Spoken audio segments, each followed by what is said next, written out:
y'all. Hey, happy Tuesday. Welcome to Candid Conversations. How are y'all doing? It's Tuesday, y'all. Another podcast show. So glad y'all have decided to tune in. Welcome. Go ahead. Y'all already know what to do. Go ahead, like, share, and let someone know that we are on. Woo, y'all. Your girl is still trying to recuperate from the weekend, okay? It was a busy weekend. For those of y'all who don't know, we had our first live podcast show. Yes. And it was amazing.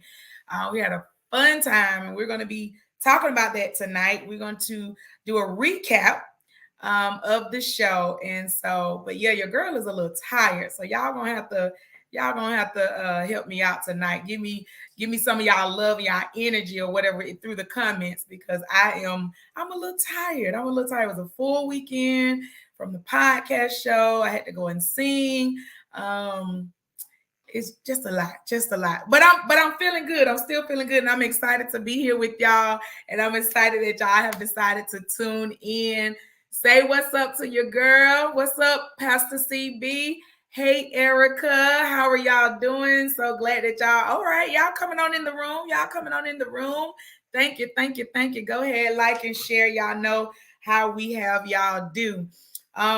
Listen, y'all, we're almost at the end of October. My God, it's crazy. But I am looking forward to the ending of this month, because like I said, it's been a busy one, but I ain't complaining. It's good to have some good busy going on in your life. All right, it keeps you out of trouble. So again, thank y'all for tuning in. Thank y'all for joining. Listen, I'm not gonna delay with any preliminaries, anything like that. We're gonna jump right into it. We're gonna go ahead and get the crew on, because we got a lot to talk about. What's up, y'all? Hey. What's going on? Prophetess. Hey, prophets. How are you doing? With I'm your blessed. I want to just handing out those titles all willy-nilly. Well, I should be calling you sorceress. I should be calling you. The devil is a lie. I'm just saying. I get a chill every time. You know, whenever you speak the real, you ruffle a little feathers, they call you a witch. They're known for that. They don't want to accept the real. Oh Lord, here we go with cosign over here. Ange, how you feeling? What's up, fam? Pretty good. Good. Marquel, you doing all right? Good. I can't complain. I can't complain at all. Are y'all feeling tired like me, or y'all already been restored in your souls? I'm very tired. I'm tired. I'm old. I don't know. That you're old. Look at my Facebook. I am old. I'm the oldest person on here. You're not old. You. The Bible says you have what you say, okay? And the power of life and death is in your tongue. You got to stop speaking stuff over yourself. You got to say, I'm youthful. I'm vibrant. I have vivaciousness in my bones. First of all, I'm not. I've lost to say the truth and shit. Okay. There's nothing vivacious about me. Well, use other words to uplift, positive, speaking life over your body. Not that you're old. You start everybody over 40, raise your hand. I'm old. That's still not old. Not at all. All right. Let him wallow to himself. What's the topics for the night? I'm the oldest on here, although I don't look the oldest. That's Jericho. Oh, okay. Mika said you look so cute, Mark. She said you look so cute. Who said that? Mika Roberts. She said, that's my friend. Mika, how you doing? That's my friend from Texas. She said you look so cute, so don't call yourself old.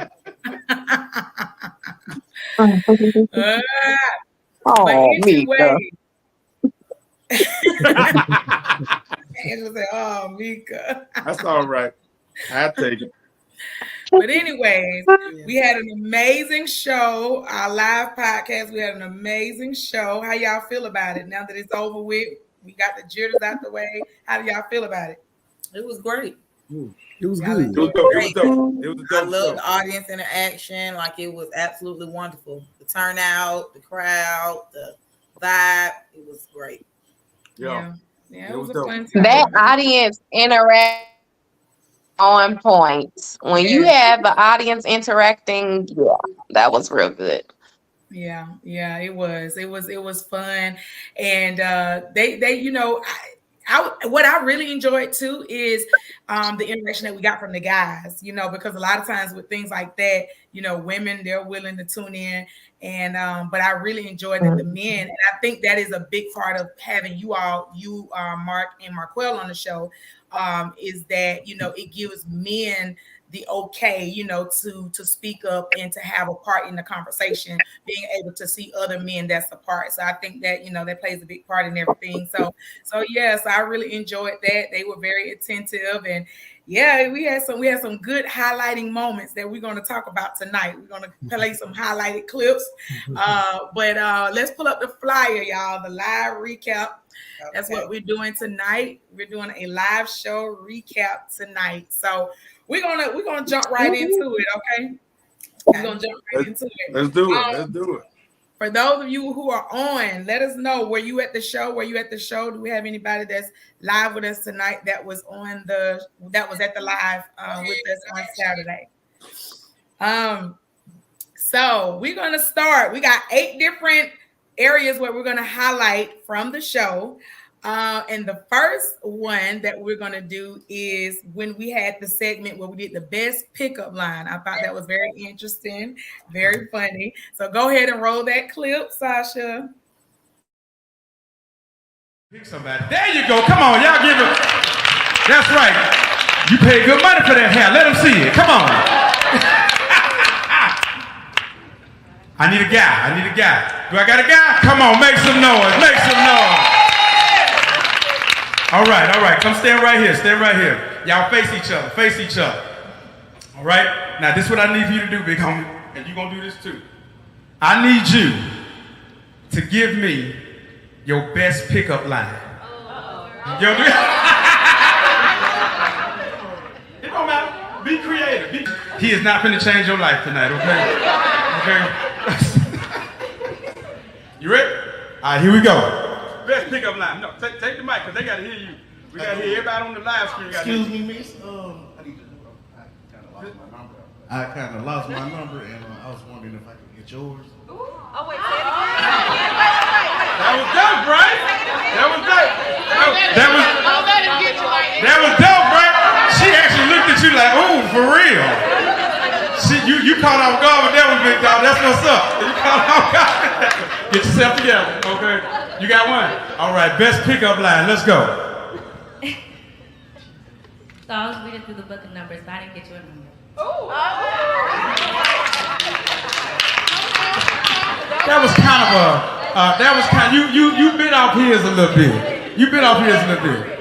You know. That's okay.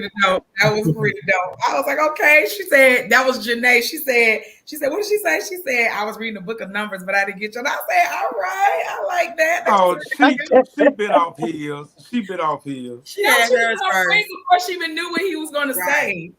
Because he didn't have no clue. Because he said his pickup line was, I seem to have lost my number. Can I have yours? And then she was like, well, I was reading the book of Numbers. Can I have whatever she said? But her friend had already gave her that one, though. Right. Oh, yeah, well. She already knew, sir. That was pretty cool, though. That was pretty dope or whatever. They were so, you talk about something, he was bashful. He was, but that goes to show you that men are not used to approaching women no more. They're really not. They don't. We're not. Jericho, that you say it like it's a problem. You say it like that's a problem. Some men are shy. Some men, it's a number of reasons. You're saying it as if it's a big problem. I don't care. The shyest man on this earth, if he's not homosexual, he wants a woman. So they know how to. He is, and he'll approach when he wants to. What they want. So it's just they not like the only time I get like it be older guys like 45 plus that like approaches like, hey, how you doing? You know, you look beautiful. Can I get your number? The younger guys like will literally come up to you and be like, you on Instagram? Like, sir, that's a pickup line. So yeah, that's why they're not smooth no more. Like Jerica, you just old now, Jerica. smoothness? You just old now. That's how I they ain't no old.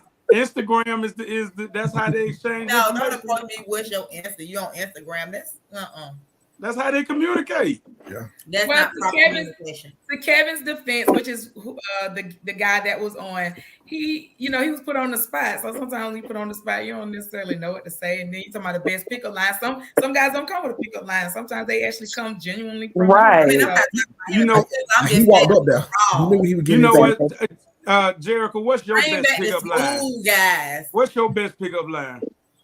I don't pick up nobody, so I don't even know why y'all ask the women that because y'all should have her do something else because a woman ain't supposed to go around with no pickup line.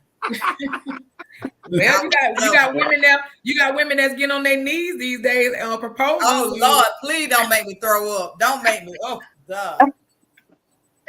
Oh my God. Never. If that's when you look at the word desperate, that person's picture need to be right there in the Webster's dictionary because that's clearly the highest desperation. In my opinion. Let me put that in my opinion. Right.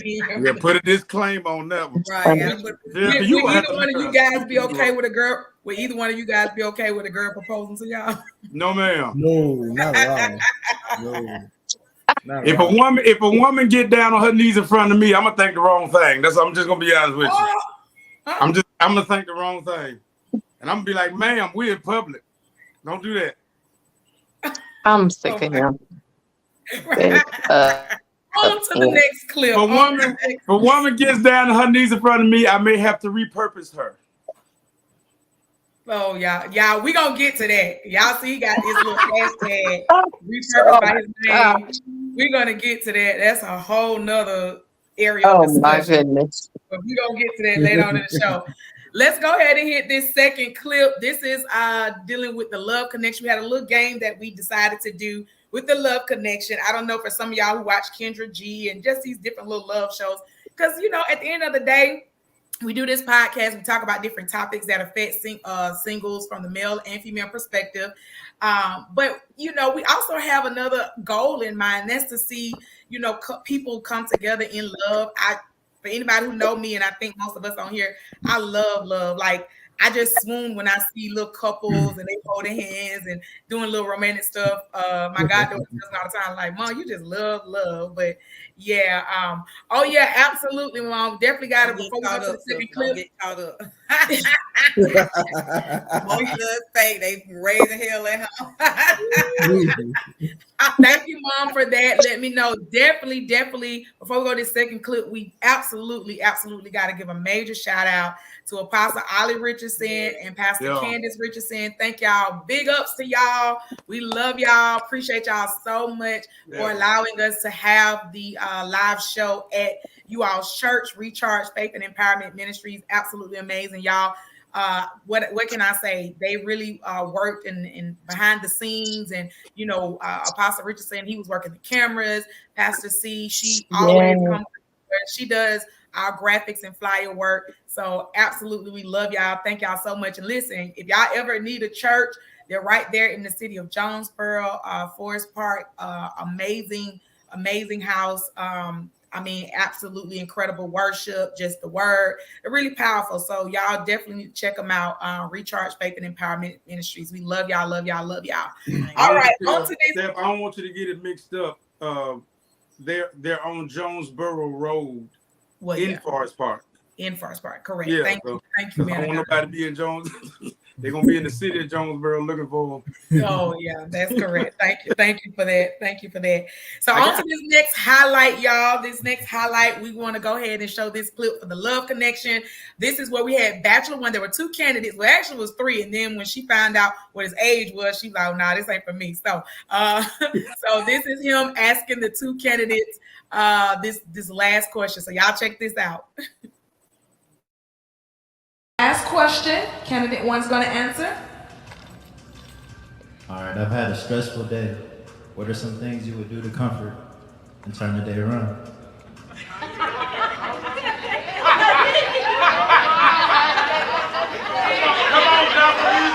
tell me how you answer that question.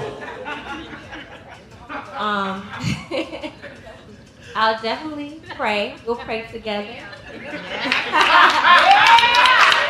And I'll definitely do like a self-care day, whatever you like.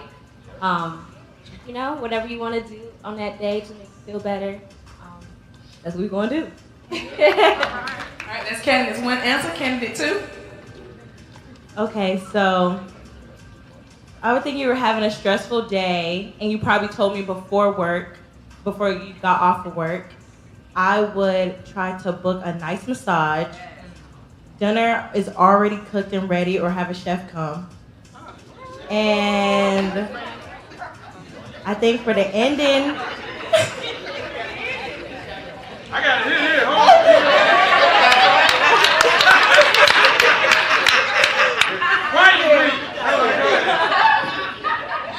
I mean, for the ending, I probably just want to talk, you know, get your mind off of it. Oh, Watch a PG, relax, enjoy a nice movie, things of that nature.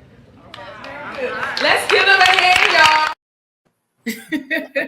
That was pretty fun. That was pretty fun. I said, all right, then come through, candidate two. She said, honey, I'm gonna get you a massage. She said, get a chef to come through. I was like, okay.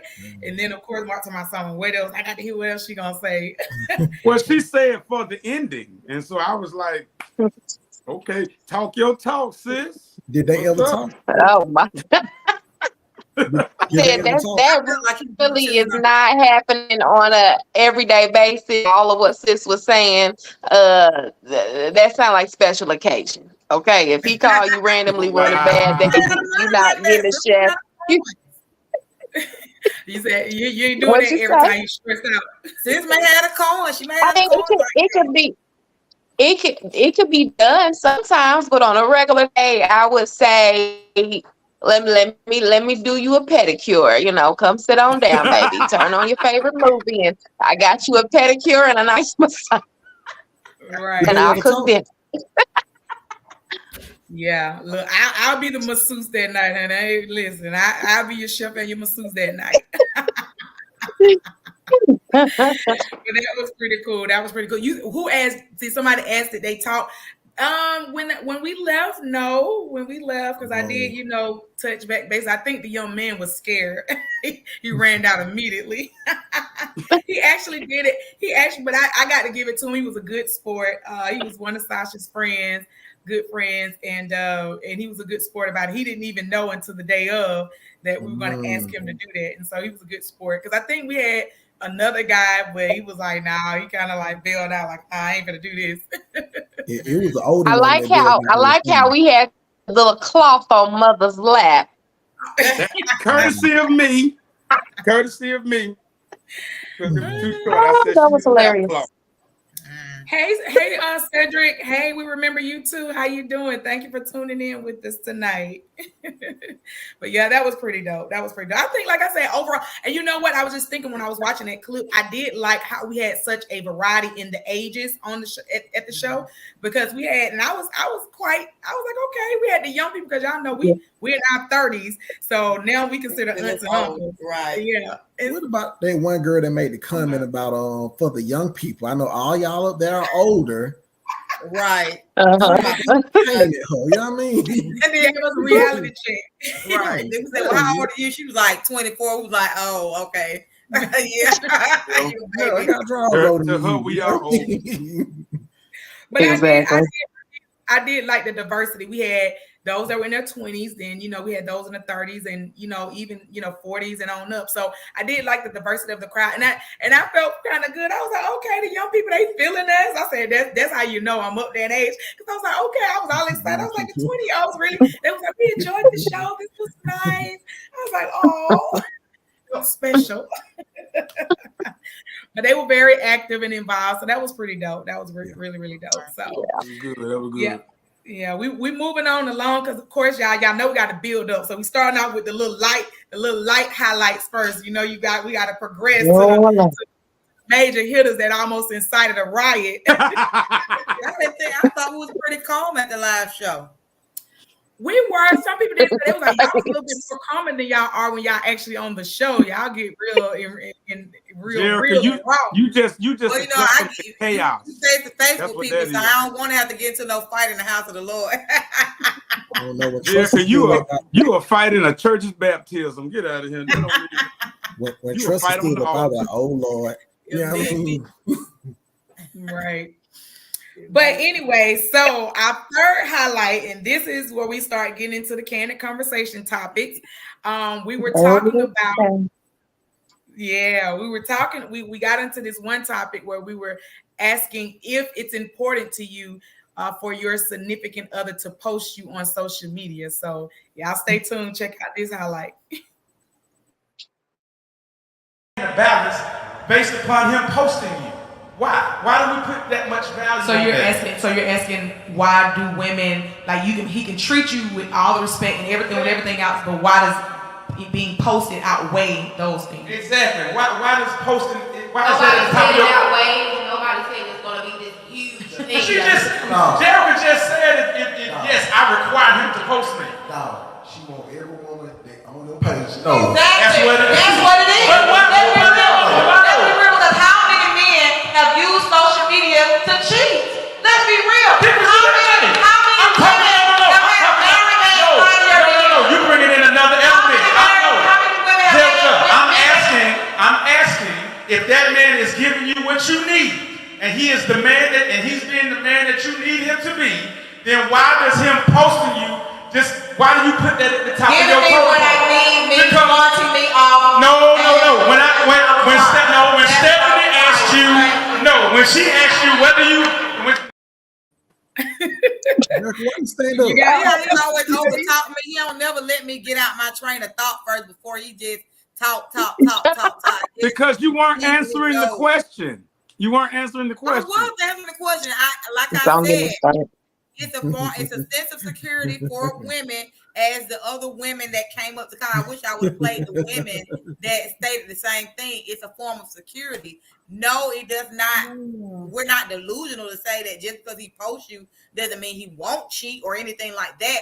But it's another form of validation, validating the fact that because we post on social media what we care about or what we love or what we're interested in. And if your partner is not the main one you're interested in, then that says something about your relationship. That raised a red flag. But we did say that if he's not a poster on the regular, or if he only uses social media for business purposes or whatever the case may be, then it's looked at a little bit different. Like there's a spectrum for this. But y'all said that you wouldn't want to be posted until like engagement time anyway. So is that what you're referring to? Like after y'all have made that mark? Because I'm not posting anybody until we're engaged. Yeah. I like I was saying, whatever, like I feel like you have to, once you get in a relationship, you need to build on your foundation first, because once you put it out there, it's up for scrutiny. People they're gonna say what they want to say. Like I said, I've been guilty in the past. I've only posted for 2 guys on my Facebook page, but because people know that I don't post like that, and because I am like a minister and things of that sort, when I did, especially that second time, oh my God, when I posted, I mean the calls, the text messages that I got, like people just like, who is he at? Wait, y'all, just a lot of questions. And I appreciate it because people are concerned and they care about me, and people, I believe genuinely love me and want to see the best for me. So, I don't think they did it, with ill intentions for the most part. I think, they did it out of genuine concern. And so those were lessons. And then right after I posted, things just went down. Yeah, not this. And I'm not saying that he was a bad guy. Things just went totally left, and I was like, "Oh my God!" Like now I didn't post this man, and we ain't even like dealing with each other no more, So I do understand. Like you got to give yourself. I'm reminded of this one evangelist that I know, baby, and nobody knew who she was talking to, and she even posted that she had got engaged. She posted her ring, everything, posted her hand, but she still didn't post who the man was until later on. when they did their, I guess, engagement photos. And then that's when she let the cat out the bag. I was like, sis wasn't playing about that, baby. She was like, y'all ain't gonna know nothing. When you get older and more mature, you do things a little bit more differently. You move differently because you are more aware. My younger self, like I said at the live, I definitely want to be posted. I mean, we soon as we say we commit in a committed relationship, I want to be able to post you, all that kind. But Jerica, I saw a post of you, Jerica, one time on social media. It was from America's Most Wanted. Saw that post. All right. Keep talking. You're gonna be posted too on one the milk cart.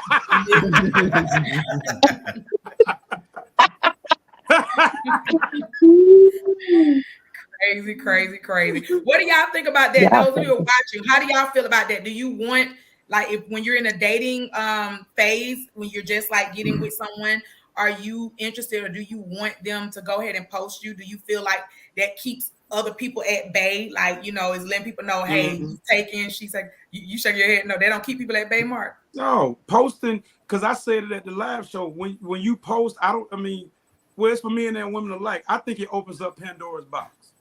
I really do. I think you get the best and the worst of reactions. You're gonna get some people that's happy for you, and then you're gonna get some people that's being messy. So you just gotta be prepared, for that. You post it. You gotta be prepared for just feedback, be it good, bad, or indifferent. But I don't mind posting. I'm gonna keep it real with you. I don't mind posting, but Cedric said hide me. Hide you. But I think when you post it, it just opens up Pandora's box, and then you open up your relationship for feedback from everybody else and from a bunch of people that don't matter. You know what I'm saying? Why does your relationship matter to a bunch of other people you don't even really rock with like that? You see what I'm saying? So do y'all go ahead, Mark? Go ahead. Too, but a lot of times when you post as a man and that woman is smiling and other women know she happy, them other women gonna want her happiness. And some women are relentless and they gonna go through anything to go get it. Exactly.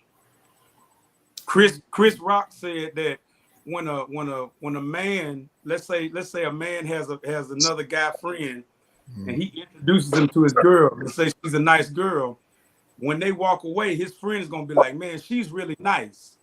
I gotta get a girl like that. But if you inverse it, if a woman got a good man and then she introduces her friend to her man, when they walk away, that other woman is gonna be like, I gotta get him. Right. You know what I'm saying? So it's what? How many women looking for Russell? How many women looking for Russell Wilson? Say what now? How many women looking for Russell Wilson? Exactly. Not me. Russell Wilson clearly. They take him from Sierra. Clearly, we want the same thing that men do, a type or something that we see that we like. Well, no, I will agree. I will agree with Mark on that. In that, I do think, you have some women that would just probably want the type of, that type of guy, someone with the similar characteristics. But then you do have some trifling women out here will really, I've heard women say, honey, they go but after you men. have trifling men that be staring other men's women up and down. It's really not a man or woman thing. It's some trifling people that do that. I cannot say more women do that than men.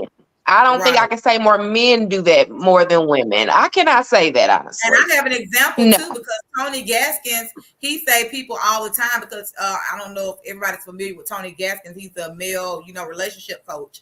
But he said that men, tell him all the time, well, it must be hard because you got a lot of women, flocking after you. He said, I know, I really don't. Actually, he said, because women know that I'm married or whatever, and they really respect my wife. He said, I don't know where y'all get this from, that women are, losing control, hunting after men, they vote. He's like, no. He was like, I can show you my inbox right now. Women are not in my inbox. They know I'm married and they respect that.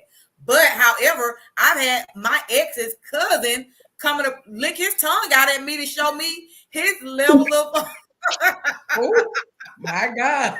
Mighty God. I want to call a timeout. I want to call a timeout. Right. So it cannot negate the fact that so many women swear somebody want their man. Like they swear somebody want their man, and it's not true. Especially women in church. Now I do get it. There, when it comes to pastors and certain leaders, sometimes it's a lot of disrespectful women, and I don't even think it's a lot. It's just it's a couple, and it's like that's just too much. You're doing too much, and it's obvious. But a lot of women swear somebody want their man, and I just think that is so not true. That's true. That's true. Have y'all ever been guilty of that? Thinking a woman wants your man, other women want your man? Oh no, I'm not the jealous. I'm not the jealous type as it relates to somebody wanting my, because at the end of the day, like I think we said this before in the show, like everybody wants somebody that, you know, will pique the interest of other people. I mean, it's just a little like, okay, somebody else want them too. But it's only if my dude is showing me that I can't trust him or showing me I have a reason to feel some kind of way because you're entertaining, you know, that type of response or whatever from them. But no, I've never like been like, oh, she wants you or whatever case may be, like, you know what I'm saying, as long as you're not like feeding or influencing it, you know what I'm saying, or, you know, feeding into it, then, you know, because at the end of the day, I mean, you know, if people going to like you, other people going to like you or whatever. So, you know, but going back to what Angela said, I can agree. I have been in that situation, you know, me being praise and worship leader, having to work with, you know, male leadership and different things like that. I've experienced women give you the side eye or thinking that you were trying to get their man until they figured out. And I understood because in past times there were other situations or other women may have, you know, come on to that guy, whatever. But I'm like, I'm not that person, like, you know, and don't hold me at fault for what other people have done, you know, that I have no idea of. Like, I'm genuinely just doing my job and I have to, you know, engage with, you know, whatever. But I'm not up on your dude's tip, you know, like, no, you know what I'm saying? I respect marriage. I respect. Did I say the wrong thing? Did I? No, you good. No. I want to read this comment. Cedric said, exactly. Some get thirsty. I didn't know big boys were so popular until my then girlfriend, now wife, started posting me. It was big boys. That's right. Preach, big baby. boy season, shouted. Preach, baby. Preach. Yeah, let's go. Yes. It's getting cold outside. Preach, you feel me? He on the 200 pounds. He need to go. Listen, exactly. You know what, Marquel, I don't think need to go. Marquel, I don't think no grown man should weigh less than 200 pounds. I'm just being honest, bro. Try this to disappear in that. Exactly. Like, but it's big boy season. The air is a little crisp. You know what I'm saying? It's big boy season now. But anyway, go on. You do look like a grizzly bear. You look like a baby cub. That's all right. Anyway, on to the next clip. This next clip look like you got strings that attach around your ears. Look like you put your mustache on like this. You look better with your surgical mask on. Go put it on. Pretend we in a pandemic. Put it back on. Them two little bell with your hat on. Please don't take it off. You need one. You need to wear your hat to bed. You look like you wearing one of them roster wigs. On to the next clip. Look, this next clip. There was a young lady who y'all will see or whatever. She began to talk about. I forgot how we got to this subject. But she began to talk about the Proverbs 31 woman. And of course, you know, our dear sister JC Williams, she wanted to bring correction to what she felt was an error in interpretation of scripture. Let's roll the clip. And she had servants. She was getting up early. She was doing for the kids. She was doing all kinds of things. And I kind of compare it to when you were making the example of animals and their kingdoms, lioness and lion. What does the lion male do all day? He protects the family. If there's somebody that's going to come and attack the pride, then he's there for protection. He eats first. But other than that, she's going out, she's hunting, she's taking care of the kids, she's taking care of business, she's doing all that. And guess what? She's not coming back to the pride complaining. That's right. Right? She's not complaining. And that to me mirrors what a Proverbs 31 woman does. She goes out, she gets it. She also comes home and she's getting it at home. And she's just a good, solid, disciplined woman all the way around because God is her source. So it really doesn't matter what he's doing. Now, I do think that there is a piece to that of responsibility that a man does need to take. But at the same time, I think when it comes to maturity in marriages, men take a long time to mature, especially if you're looking at the ones in the Bible. It's you grind as hard as you can, you trust God, you pray for everything, you go out and get it, and then what he's able to contribute and do with the kids, then you do that. But it's breaking down the mindset of you don't have to do it all on your own, and you also don't have to look at him to do it. Hire somebody. It doesn't have to be a strain on your relationship versus like where he's weak or where he's strong. You don't have to be sizing each other up. If there's something that you guys aren't good at, hire it out. And I would say this too, a lot of people misinterpret Proverbs 31 because Proverbs 31 was interpreted for a woman that because her husband wasn't picking up the slack. That's why she had to do all that. Naturally, in those times, women did not do physical labor like a man. When God made Adam, he gave Adam all that he needed to be able to sustain before he brought Eve into this world to be his helpmate. We were not supposed to be building up a man. It's just not how it goes. That's incorrect. That is Did you incorrect. see Miss Noah? A woman can make or break a man. You know that. Exactly. Why did you come for her like that? I mean, I didn't come for her like that, but I just hate to hear people talk about this Proverbs 31. Oh, to be a prophet. First of all, people need to realize that this was not a real woman. Okay, this was a fictional character or a description of a woman that this David's mom was telling him about or whatever. And this passage was intended, the target audience was men. It was to show men how to appreciate a godly woman.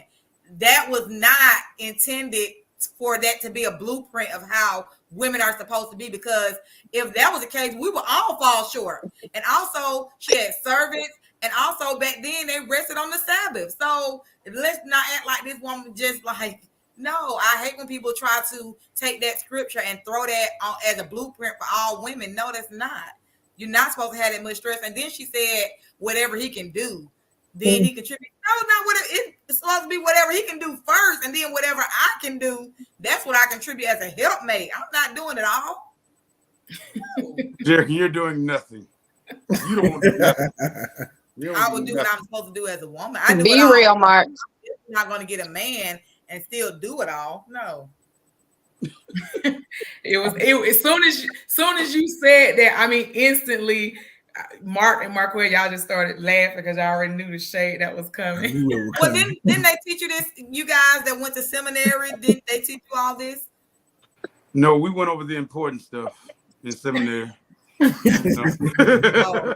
nothing basically. Hey Valencia, hey sis, thank you for joining. She said you and Mark have her in tears. Listen, a shout out, Valencia Danielle, that's our good sis. She also has a podcast, y'all, that y'all got to check out. Putting in a plug, Candid Conversations with Valencia Danielle, and y'all, she is so funny. Y'all got to check her out. I believe it come on Sundays, live on Sundays. Let me know, sis, what day it comes on your show. But yeah, so glad to have you on. But yeah, that was a funny moment. I was like, oh God, the shade. The shade. Carl said this is a mom telling her son what to look for in a wife. So this is a description from a woman of what a wife should be. I mean, I get the concept of a woman that's willing to do what it takes or whatever, but I don't think if a woman has a man, she should be, having I ain't gonna say go hard, but I mean, I need to balance that response. I mean, this lady, she was really doing it all. I mean, she was grinding. Okay. Like, where your man at? Absolutely. First and third Sundays on YouTube. Absolutely. So y'all check her out. Okay. Y'all definitely check her out. Cedric said, Jeremy, you're his new best friend. Oh my. Okay. Run, Cedric, run. Don't say speak too that. fast because you may dislike me for Don't this. say that, Cedric. I know Cedric. Don't do that, bro. Run, homie. Stay tuned, baby. Run. All right, we got a few more to go. We got about 4 more to go, 4 more clips to go, whatever. I hope you guys are enjoying. And in case you have not had a chance to watch the full show, go and check it out. It's on my page. Some of the crew members, I think all of us have shared it. Was on our platform. And yeah, it was a pretty dope time. We had a good time. I want to say a special shout out to my God love Sasha, who is she put these clips together. Y'all, we got a good crew that really holds us down, even in the background. We got people that's behind the scenes working for us. And so my goddaughter, she ride for her godmom, and she just, she fills in wherever she needs to. And so I appreciate your love. Thank you so much for putting this together for us. So Cedric said, Jeremy, you're on the top of his prayer list. Thank you. Hold on. Do you have the Holy Ghost though? Because if you ain't got the Holy Ghost, I don't need you praying for me. What do it matter? You ain't got it neither. And do you have the evidence of speaking in tongues? Jericho, in the prayer through. for you, tongues is cussing. That's what you be doing. you cuss proficiently. Yeah, if I'm cussing in the spirit. What? Them two together, Jesus. We sorry, Saints. Don't crucify us. And she for real. Please, Saints, don't crucify us. Listen, I don't endorse everything they do. I pray for You cussing in the spirit. Like, what is cussing in the spirit? I got to bind a stronghold. The Bible say, what you lose, what you bind, I bind. What you curse, I curse. Oh, you trying to fix it? Like Thank you. Let's go on to the next clip. Now, this next clip, our dear sister Tressa was in the building, and listen, hey, when she said this, the whole place went up in smoke. Okay, I mean, every woman was in there clapping. It was I mean, it just she came in there preaching. That why? As she should, because she came in there preaching. She had a minister voice, y'all. But y'all check this clip out. Check this clip out. You come into a dynamic that's being taken care of. So therefore, when you come in, you know what it is you need. I don't have to tell you to come in and pay a bill because my bills are paid. I'm not dependent on you. I didn't come into this relationship. Oh, you got to pay my light bill, my gas bill, my water bill, my phone. My phone was on when you called me. So I shouldn't have to tell you to come in and do something. It's the value of the man. And this is the last thing I'm going to say. My dad trained up my brothers, and many of y'all in here know my brothers. And my dad trained them to open up our doors. We don't touch our doors because he taught them to be those type of men, that you're going to open up the door. My mom, she sits at home. But at the same time, he told him, he said, if she pay everything else, I'll pay the mortgage. My mom said, well, then I got the life. You see what I'm saying? So therefore, it ain't no conversation. Nobody can't tell you about how to run your household. Have a conversation. If you paying all your bills, don't go asking for my Netflix password then. I just need your Disney Plus. Baby, I mean, the women, honey, went up, honey. She said, honey, I don't need you to pay my bills because my phone bill was already paid when you called me. You feel me? Okay? I said, all right, Spence, you better tell the truth, okay? Trust to sound like one of them mamas that be on Maury Povich or something on there with her daughter. But I mean, in actuality, there was a lot of truth to what she said. I think, again, sometimes the idea, and I'm not saying all men think this way, but a lot of times the idea is that, women are, looking for y'all to pay everything. And so sometimes as women, for those of us who are not like that, it can be a challenge because you don't want to come off as that woman, like I even have found myself, whatever, like, okay, I'm trying to make sure, because I'm like, I don't want a person to think that I am just wanting you to do things. It's a beautiful thing when you have a man, because I think a real man, when he comes in your life, he's going to be willing to invest in you. He's going to assess your life, and he's going to begin to look at ways that he can, help you and help, push you and things like that. And that's an amazing feeling. And it's a wonderful thing. But sometimes as a woman, because there is such a stigma out here that all women are gold diggers. They just want, dudes' money and stuff like that. So when you're genuinely not that woman, and you that type of woman that you have been so used to getting out of the mud for yourself, doing for yourself, it does, pose a challenge. Sometimes when you're in a dating scene, when you have a dude that's trying to look out for you, and you like, well, nah, I don't want you to think, I'm trying to get your money, your coins, or whatever. It's coming from a genuine place, because you're like, well, I don't want to be viewed as that woman. But again, I ain't knocking you, for helping me out. But so I got what she's coming from. What do y'all think? Okay, so what happens? And we had a young man to ask this question after the live show had come to a conclusion. He came up and he was like, okay, so what does it look like? You know what I'm saying? Like, what are we supposed to do as men if that's what if we show our love that way by, like I said, financially offering assistance or anything like that, and it's rebuffed and it's like, nah, I'm good. As a man, you know what I'm saying? Like, that's it don't make you feel good. Right. What do we do with that? I get what she's saying, and yes, if I don't have a man, and if I'm just dating and I'm not in a committed relationship, then hey, you know what I'm saying, by all means, I'm gonna hold it down regardless. I'm, not a stupid woman. But I'm the type of woman that if I do have a man, you definitely have to come with a provider mindset. And if I question whether you have that mindset, then you wouldn't be the man for me. Because I want you to pay my bills. I'm not gonna lie. If you get my time, you get my attention, pay these bills. Now I'm not gonna say, come in saying, oh, I require you to pay these bills. No, but that's why I say a man that has to provide a mindset comes in like that, because contrary to what women feel, men want to feel needed. And that's why the guy asked you that. Men want to take care of everything. Real men want to take care of everything. Like, they want to feel needed, and they want to, and this is why when men are broke, they holler the gold digger syndrome or the 50-50 syndrome, because they know that they're not at the level. Yes, it is. They know that they're not at the level. Well-off men don't holler 50-50. Well-off men do not complain about taking care of everything. And this is why these are the same men that when they get to the level where they are that six-figure earner or whatever the case may be above, she go. Women who are obviously gold diggers, and they know what the deal is. So they'll complain about that when they're broke, but they look for those women when they actually have the means, and they don't want a woman that sees them in the struggle. A lot of it just for show with some men who got the money.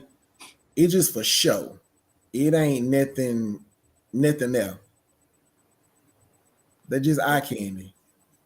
I mean, but you got men out there that do well. They do well for themselves, but they still would like a little help. You know what I'm saying? Because like I said, we say marriage is a partnership. Remember that?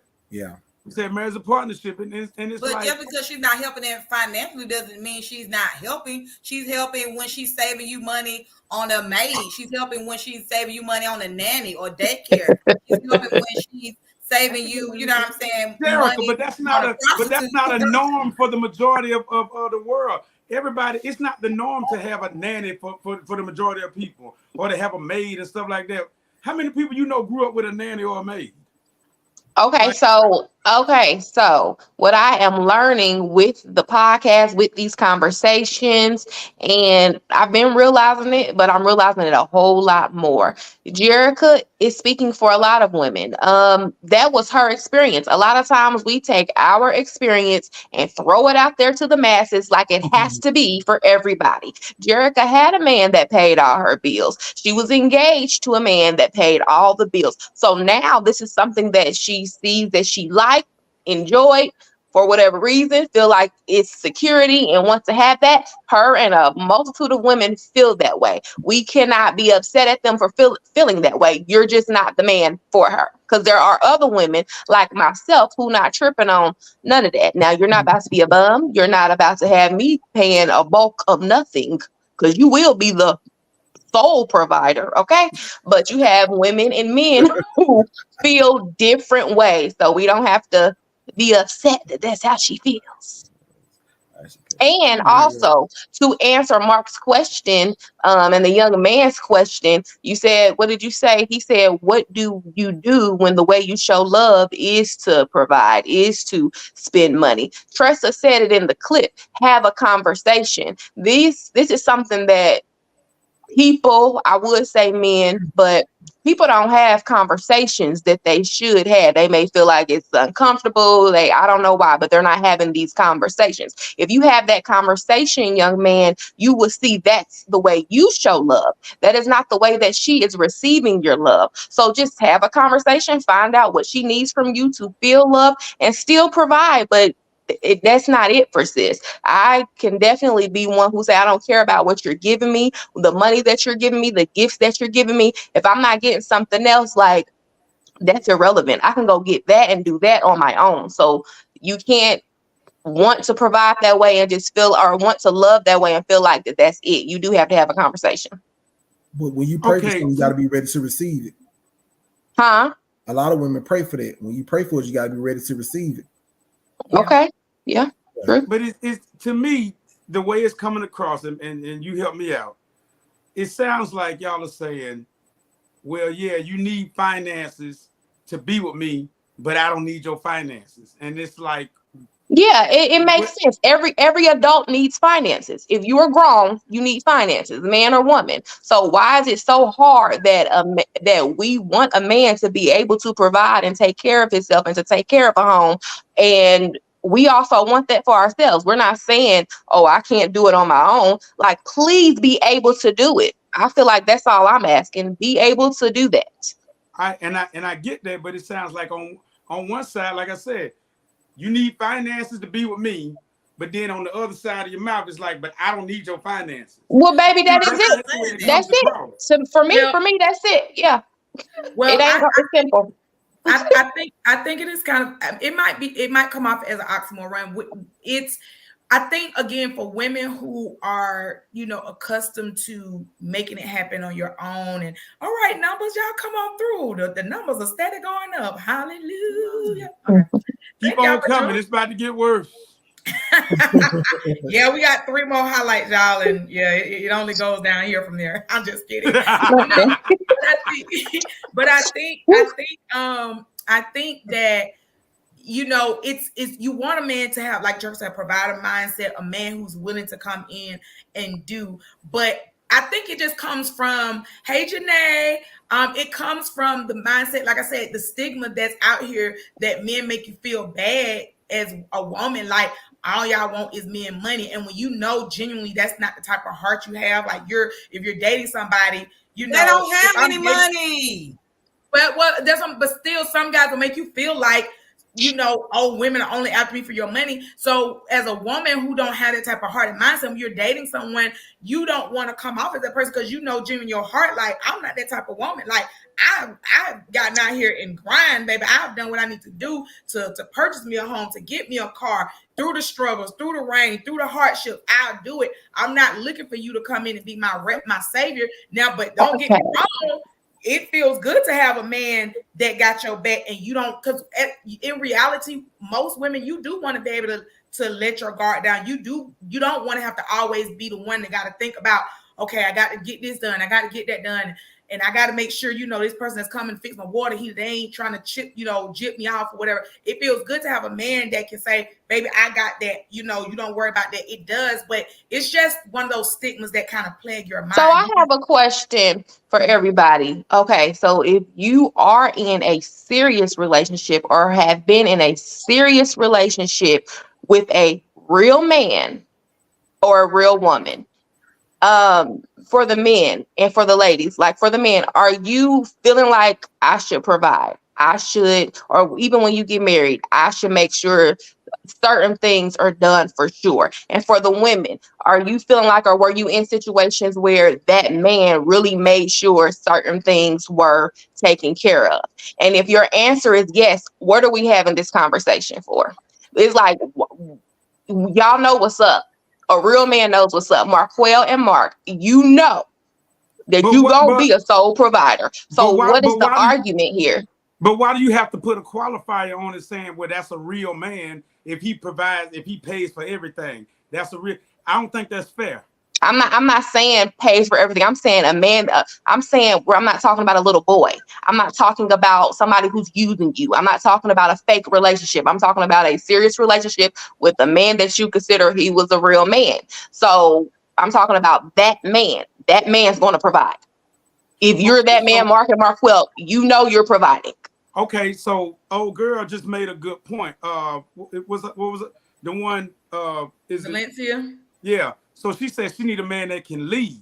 Now, when she says she needs a man that can lead, is that financial? Is that like a blanket statement?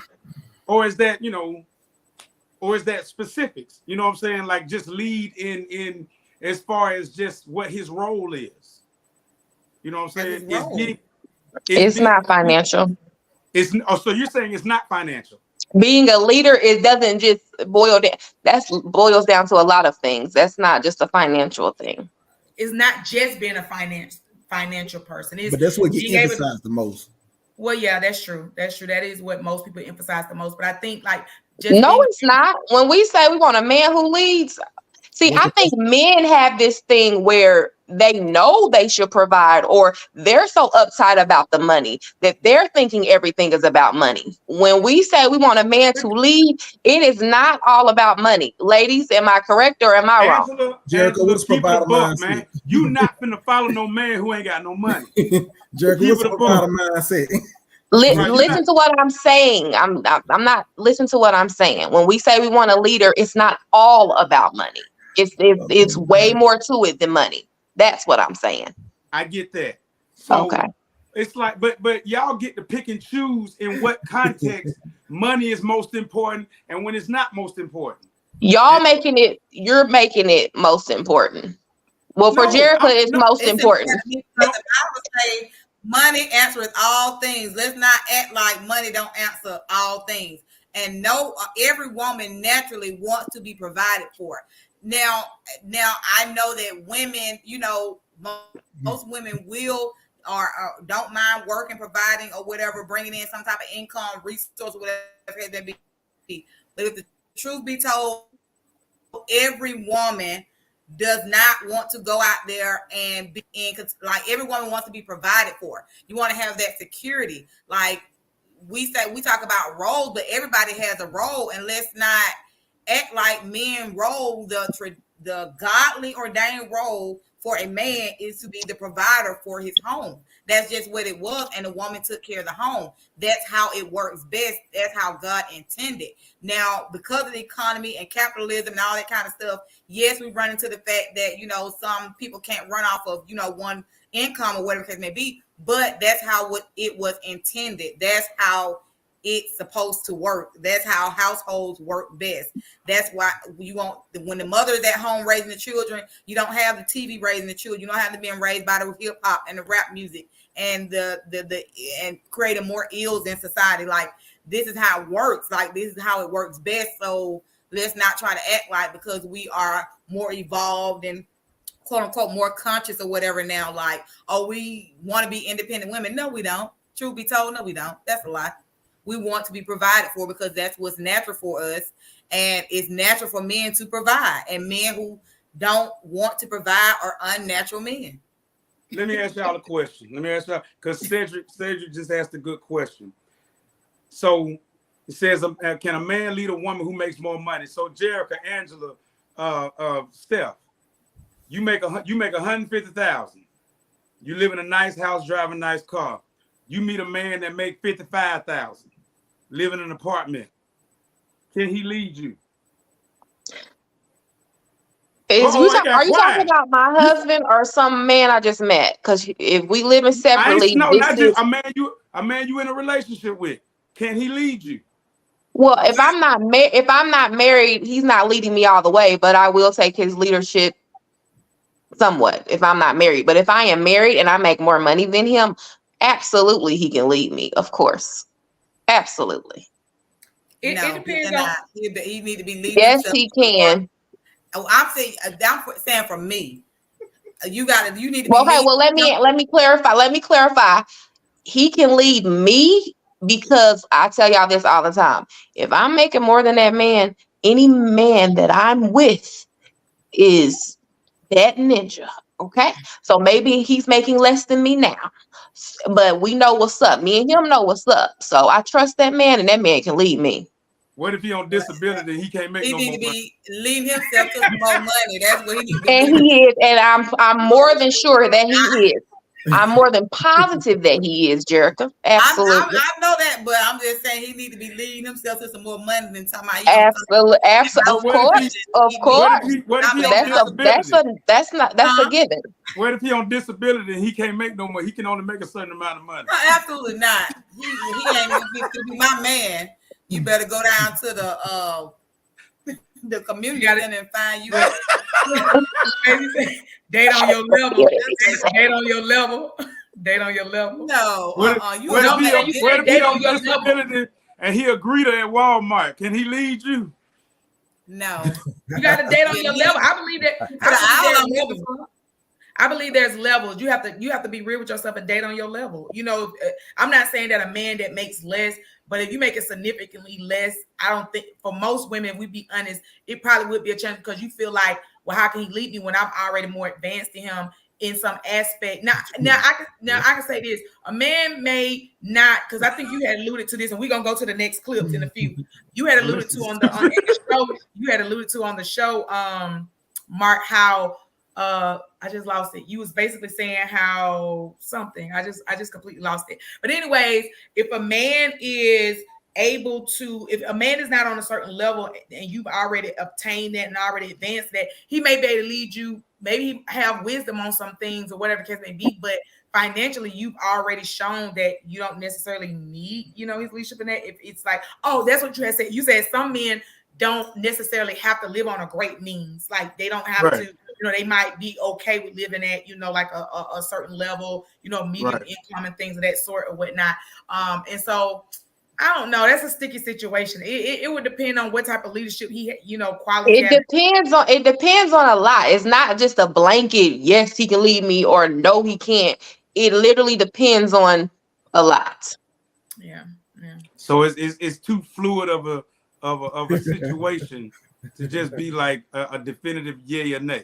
Yeah, because I've seen stories and situations where that is the case, but you give them a good year, 2, 5, whatever, and they both winning, and that man is doing his thing.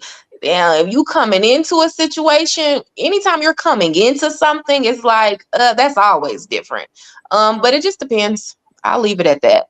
Okay, well, Marquel, let's say you got a woman that's making like she making bank 6 figures. You doing all right. Let's say you hovering around 55, 60. You know what I'm saying? Like, could you lead a woman who has way more than you? I feel like I could. You know what I'm saying? Money is one aspect, but it's everything else on the table we leave off. But I'm not trying to control her money. Like, I'm not going to knock the woman that makes 6 figures. I'm not going to knock the woman that make $1 million. Just understand, I might not be that at that current time. You know what I'm saying? Don't knock me for being where I am if I am at 55. But that don't necessarily mean because I'm at 55, I'm going to stay there either. Or that you don't have wisdom with your money. Like you might be at 55, but you know how to save, budget, Not just that. When COVID happened, it flipped the world upside down. Like 100,000 is a lot of money, 150,000 a lot of money. But when COVID hit, and life turned upside down and people lost jobs, she gonna look at my 55 like, boy, I'm glad it's right there. You know what I'm saying? Like all income coming to a household help. Yeah. He's a pastor. Pastor Cedric John. Let's put the official title. He said, I'm a whole pastor, and my wife at one point made more than me when we relocated. She actually submitted everything to me to make the decision. So obviously she saw great leadership qualities in you that regardless of what the financial situation was. But did you see the comment Carl made before Cedric's comment though? Yeah, so finances do come first. Y'all are qualifying his leadership on money. Jerica is, Carl. Jerica is. Jerica is, and we're just having go. Yes, I'm qualifying part of his leadership. It's on finances come first. You cannot do anything. It's not money. It's not the money, like the tangible money. It's the security aspect of it. Because how can you eat? How can you have a roof over your head? How can you have transportation?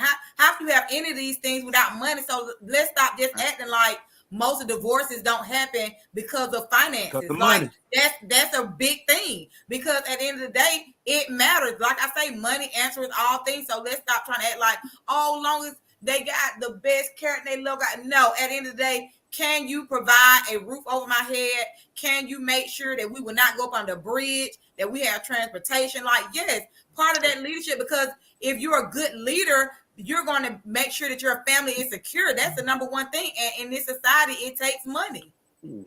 That's just a downgrade. But my sister texted me to my son, why y'all ain't reading mine? When people got your personal cell number, she's about, why y'all ain't reading my comments? Because if you're trying to date a man who has more than you and you ain't bringing half of that, you're a downgrade to him. No, Vanessa, because we hear men say so much. I hear men say all the time they don't care. Even the guys here on Saturday, they said it. They do not care about what a woman is making or where she's working. So Vanessa, that's really not true. I think women, we feel that way. We feel like, hey, I want to kind of be on his level at least. But men say so many times that they don't care. That's true. And I'm about to say something that's gonna blow y'all mind. Yeah, and then we're gonna let it go and go into our next highlight. Right. But I actually agree with what Jerica said earlier. And Angela, I know, right? I can't believe it. I always say the truth speaker. What I tell you, Sasha, truth speakers, history always has to vindicate us. I've been history all my life. No. So I only agree.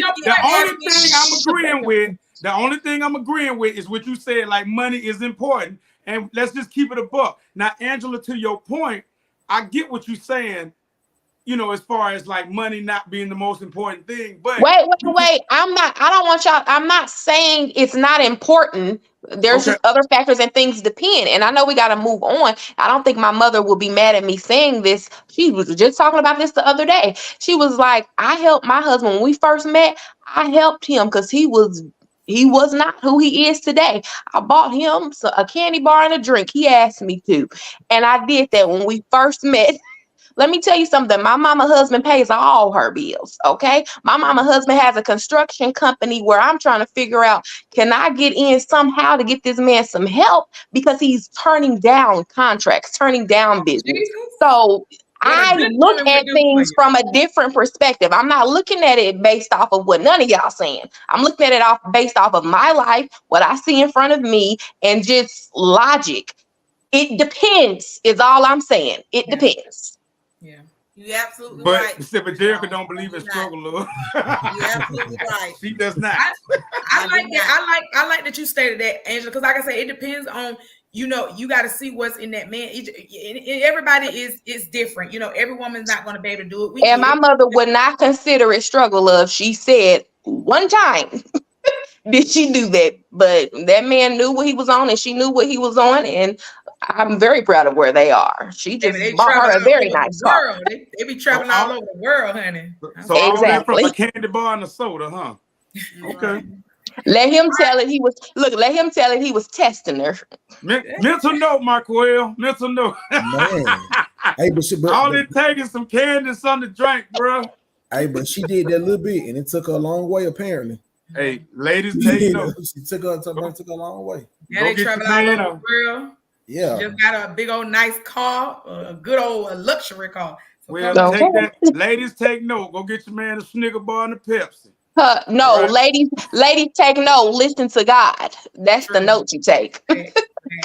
All right, let's go on and move on to this next highlight. This is good tonight. I hope y'all are enjoying this. We appreciate y'all. We are growing and we're excited about that. All right, so let's go to this next highlight. This is also kind of spinning off of that independent woman piece or whatnot. So let's go ahead and roll that clip. Quickly. Is this independent woman thing. Like, I guess I will fall into that category, but I wish I didn't have to.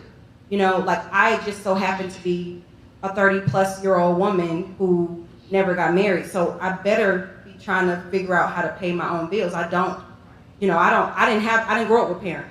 You know what I'm saying? So I have to do that. So this idea that, you know, a woman is just, what am I supposed to be doing? Like, I have to be independent. I have to have these things. I have to have the degrees, that type of thing. So I just wanted to make that comment because I think a lot of times we put that in a category as if a woman chose that, when really it's just like, what are the other alternatives? Like, I wish I could be soft.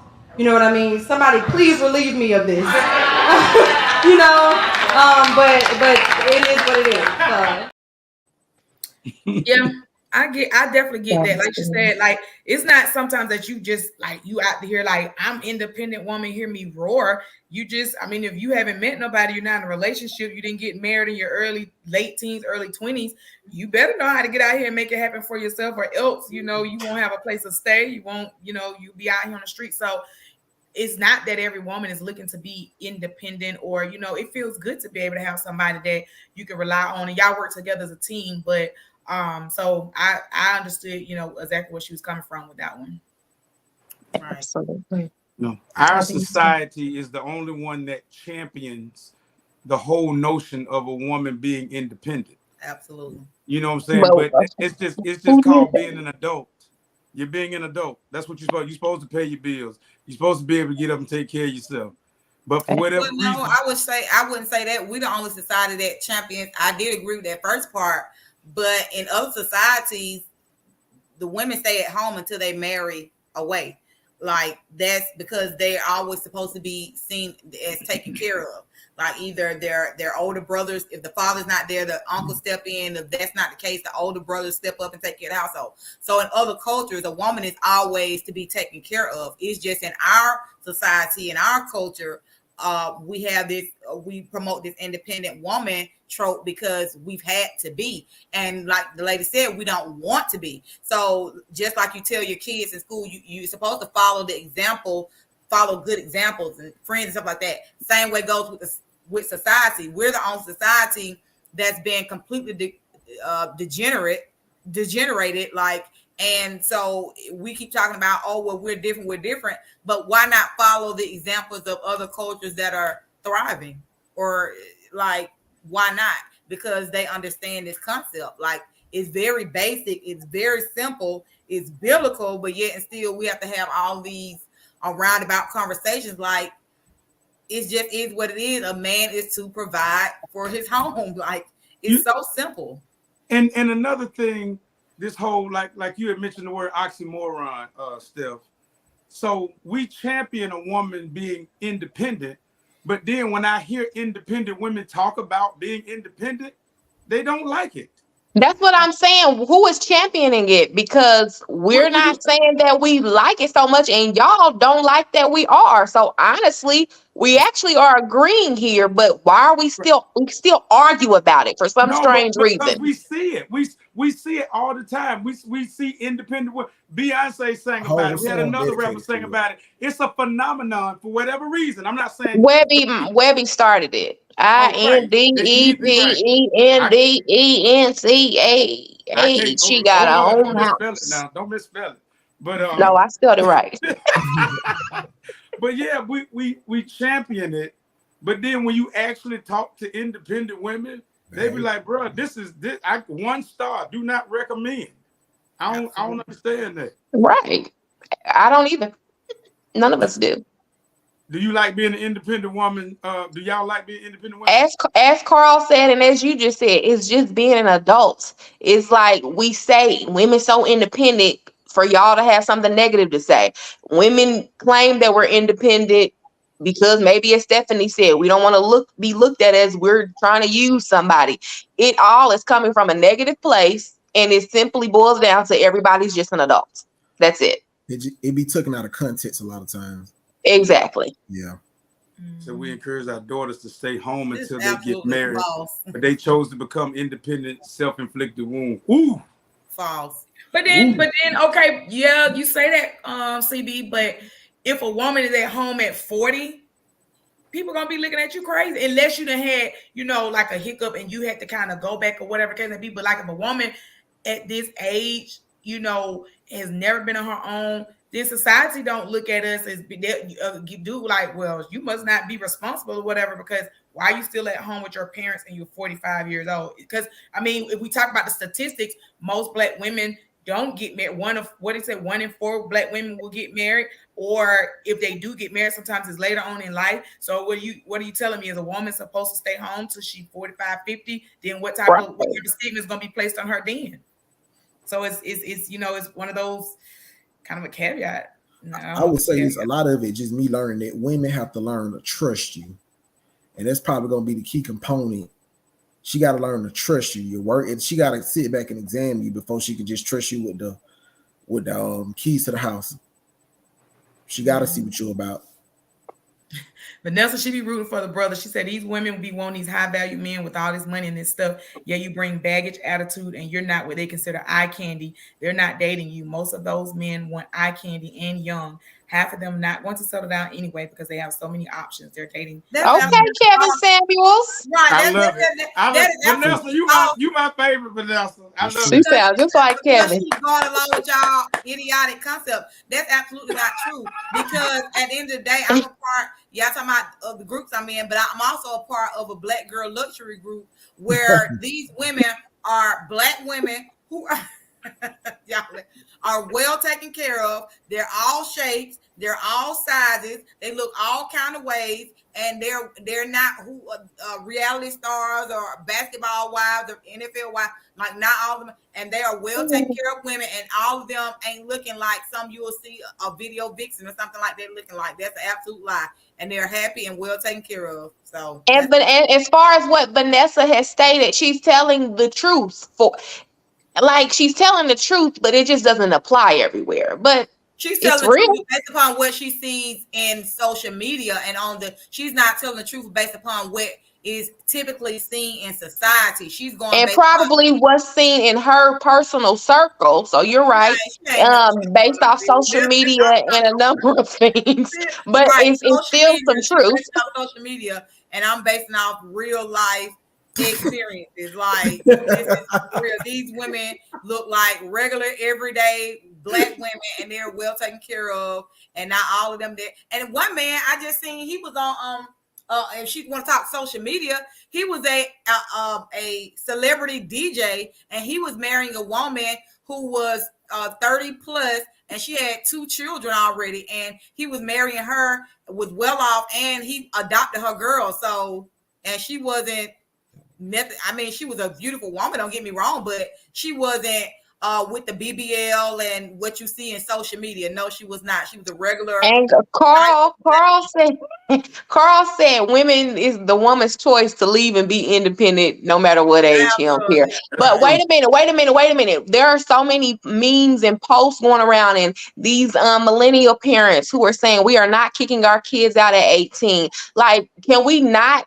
Don't act like it wasn't parents' idea for you to get your grown 18-year-old self out the house. So, Carl, you can't really say, oh, the women made the choice to leave, when a lot of us, that just was the norm. You get of a certain age and you go. So you cannot say that. And also the economy. Yeah, I don't agree with that either, but we can't act like that's not a norm or hasn't been a norm. Yeah, absolutely. You have to look at the economy as well. You have to look at the dysfunction among our family units that has been passed down to us from generation to generation, where we cannot peacefully cohabitate together. You have to look at the fact that a lot of older Black people didn't really own homes. So in apartments, they have different rules. So it's a lot of factors in that. Nobody just want to be thrust out to right. Come on. Facts. Well, all right. Well, I guess enough said on that subject there. All right. So this second to the last clip is it almost incited a riot. Okay. I mean, we had people coming up and chiming in with their comments, but when this statement was made, I mean, you just saw the women just bull rushing to the mic to give their opinion on this. And of course, we're speaking of Mark as he talked about repurposing women. Check out the clip, y'all. So yes and no. It does. I respect. Like if I brought a young lady around and my parents were like, well, you know, we don't really care too much for her, whatever. I respect their outlook or whatever. I respect their perspective. But like Angela, I'm good and grown. So like, if I'm gonna rock with you, I'm gonna rock with you. But I will say this, and this may sound bad, but this is how let me preface this. This is what I used to do. I don't do this no more. But so let's say if I was kicking with a young lady or whatever, and she happened to meet my family, like my mom, my dad, or my brother, something like that. And let's say I was kind of feeling her, right? And they say, well, I don't think she it. Well, then I would repurpose her. Wow. I would repurpose her. She's no longer a long-term interest. Because I still feel you. I'm still rocking with you. But if my family ain't feeling you, then now I gotta repurpose you. For what? I'm not gonna bring you around and be like I said, feeling all that. And repurpose her for what? Oh, well, she become the fun time girl then. Yeah, I'm speaking my truth. Y'all, Did you see Crystal? Did you see Crystal's face? Did y'all see the look? First I of didn't all, even notice that. They marched up there so fast. when you said that, Tommy said, "Ooh." Yeah, the man was like, Wait a minute, bro. That was, but I mean, and the outspoken word artist Crystal, which did a phenomenal job as well. Kudos to her. She was outspoken word artist for the night. But baby, let me tell you something. We didn't even show all of the looks. So that was another Sister Tam. She was looking like, wait. I mean, the looks that it's hilarious. could have killed, baby. You would have been on the ground that night. I mean, they was like, and soon after that, I mean, they was coming to the mic to get their 2 cents. Right. Even Janae, she said, honey, that part sent me. So explain, what do you have to say about that? Because I was like, okay, you about to get hurt up in here. Okay, so when I said repurpose, I mean, what happens is I just got to find another role for you to play. Because, we know. Because now you know, there's been a shift. And so I don't want to just let you go altogether. I mean, it's something I like about you. But now I just got to repurpose you. I mean, I got to find another role for you to fit in there with. You know, you're no longer a long-term option, but I don't want to let you go. But was that fair though? And let me say this. Still ain't talking about I don't want to let her go. I ain't done with her yet. See, repurposing is totally, I mean, it's fine. It happens. We not together, and I mean, it happens. So I get it. You want to repurpose somebody, but at what point? And I know some people's like, they don't have to tell you.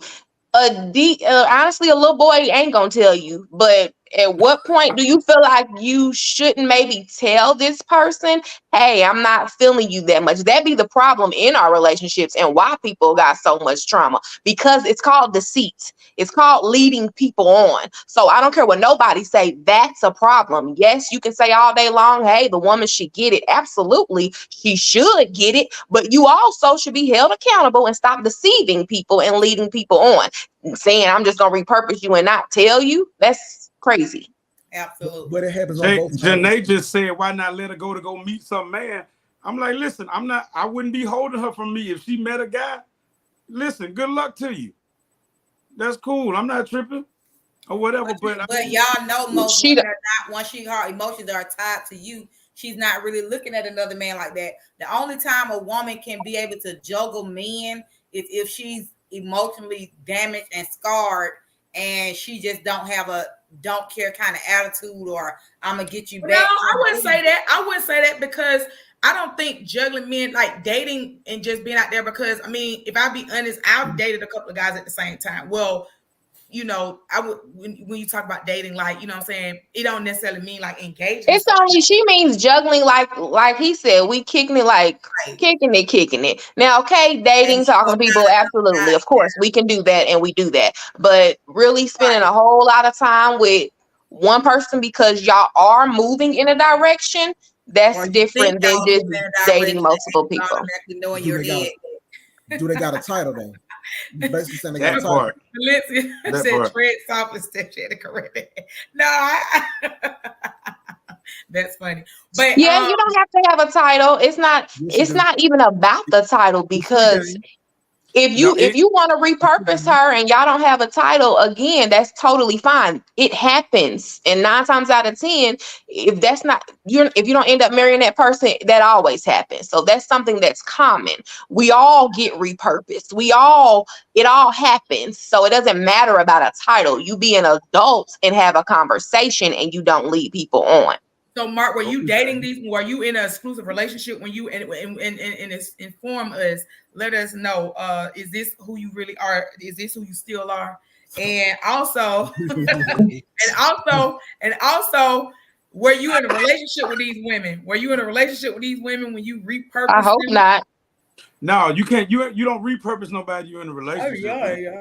You know. Oh Lord, come on, Grandma. Come on, Grandma. You already bored me with that tired response. Go ahead. No, that's because you've been day drinking. That's why you yawning. Listen.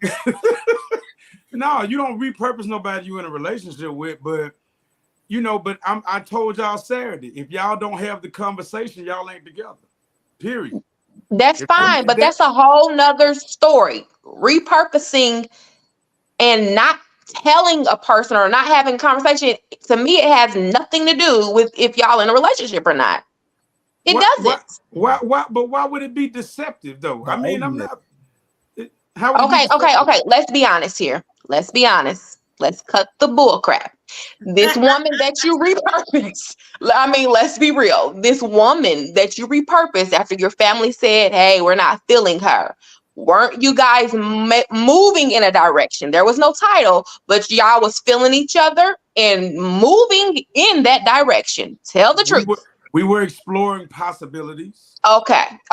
You don't explore possibilities with everybody that you're just going out on a date with and like you checking them out. But people that you're exploring possibilities with and y'all both know that y'all are exploring possibilities, that person does deserve a conversation. I don't care what you say. Does everybody deserve a conversation? No. Like, again, repurposing happens, but that person does. Cut the bull. Okay, but at what time? What's your timetable for that? It doesn't matter what y'all doing. I'm not putting a time on it. No, if we only been kicking it for a month, I don't owe you no explanation. So Lloyd asked. So no, I'm talking about this woman. This woman, y'all was kicking it for a month. The woman that we're talking about. You're saying if you didn't even put a time stamp on it. No. Because if it's 1 month, Mark, again, cut the bull. If it's 1 month, we know that's much of nothing. Okay, like let's not play dumb. We know that that's much of nothing. I'm talking about this woman who met your family. You know it wasn't a month. Cut the bull and tell the truth. Okay? No, because here's for me and here's my truth. Don't be slinging your ponytail at me. Listen, you better make sure it don't come off like Sarah Jakes Roberts. It might. It may. No, but for me, and I was explaining this to somebody, my truth is it's never been like a huge deal for somebody to meet my family because my family is a public family. You know what I'm saying? My mom and dad are pastors and everything. So it's people meet. I've been sharing my parents all my life. He ain't gonna cut the bull. He ain't gonna cut the bull. I'm being honest. Go ahead. I'm being honest. I've been sharing my parents. I'm Stevie Wonder to the bull. I can't let him. I can't let him finish. Remember when one guy got up there? Somebody got up there and said, meeting the parents may not be as significant for some people as it is for somebody else. That's true, but that ain't what I'm talking about. I asked you a specific question. That woman that you said. Come on now. It's not rocket science. I've repurposed a lot of women. All right. I know what's up. I understand. So the women that you're speaking of, Mark, how did they end up meeting your parents? Like you introduced them to your parents, or were they like in a public area and y'all like how did they in a public area? I didn't bring them to the house or nothing like that. No. You know what I'm saying? They might have came to the church or something like that, or we might have been in a public space, or we might have been somewhere. You said it was cousins and mamas, that particular woman. I didn't know. I didn't name a particular woman. I wasn't talking about anybody specific. I was just saying I've repurposed women before. Women who have met my family. I've done that before. We all have repurposed people. Repurposing isn't a problem, but I think you know what I'm saying. But okay. So you, but you repurposing saying, a person but you that saying I feels owe that like person y'all a are going conversation. somewhere is the problem. That's You- what she's saying. She's saying what? She's saying repurposing people is not the problem, but repurposing someone that still feels like you guys are going somewhere when you know it's Because not, you both were. doesn't know that it is, then it's being deceitful, not telling that person when you know. Because let's be honest, men know when women like them, men know when women are feeling them, when men know when a woman they got a woman like her, she's mostly tied in. So men know this, like y'all can sense it like basset hounds. So what she's saying is you repurpose someone who you know thought y'all was going somewhere and you fail to tell them that's deceit. That's what she's saying. And Like, not only did she think, because people will come in and say, hey, that's her fault. Not only did she think they were going somewhere, he felt like they were going somewhere. No, I said It we was were mutual. exploring possibilities. That's all I said. So let me ask you this, then I'm gonna shut up. Say for instance, well, you say you don't do it now, but if you're dating someone who you are feeling and you like, and your family says next week, hey, we're not feeling this person, and you decide you want to repurpose her, tell me the truth, Mark. Are you gonna have a conversation with that lady?